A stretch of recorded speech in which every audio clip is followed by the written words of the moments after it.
आपण बघू शकतो की यात्रा निघाल्या आहेत आणि कसा विषय निघाल्या आहेत। गावातलं चांगलं चांगलं सगळं तुम्हाला बघायला मिळेल, पण याच गावांमध्ये याच मतदारसंघामध्ये असलेल्या या बेघरांच्या भूमिहीनांच्या वस्त्या आणि या वस्त्यांमध्ये असलेला पाया नका पडू नाही रे बाबा, पाया पडू दे रे बाप्पा, आशीर्वाद दे बाप्पा।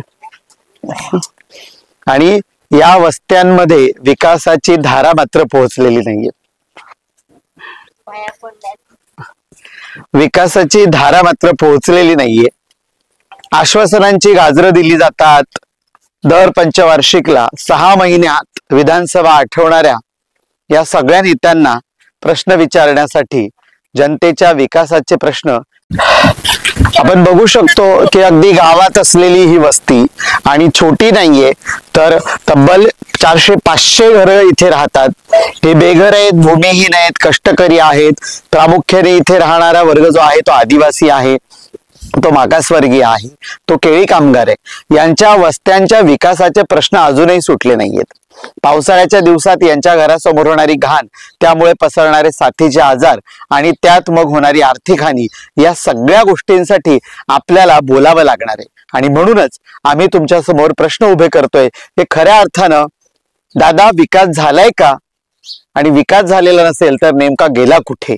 आणि ह्या विकासाची जी एकीकडे जाणारी वाट आहे ती वाट सर्वसामान्यांपर्यंत पोहोचावी, यासाठी आमची ही निवडणूक।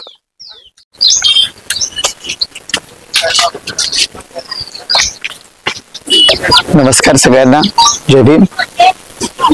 रावेर विधानसभा क्षेत्रामध्ये फिरते, आज हिंगोणा या गावात आहे आणि आपण बघू शकतो की इथल्या विकासाचे प्रश्न कसे पडीत पडलेले आहेत।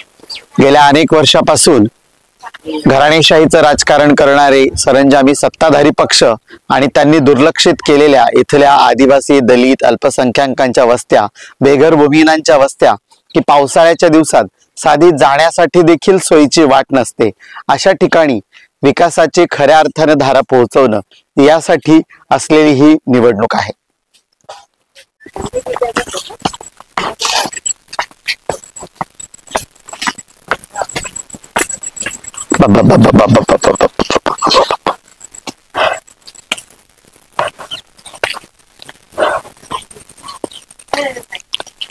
इकडून ये जा कसं काय करतात ही लोक?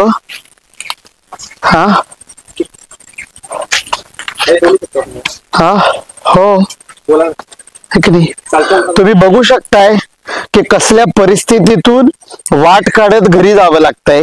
हा, सोयीच्या वाटेने प्रवास करणारे ह्या अडचणीच्या वाटा दाखवणार नाहीत आणि इथपर्यंत न आलेला विकास तुम्हाला दाखवणार नाहीत।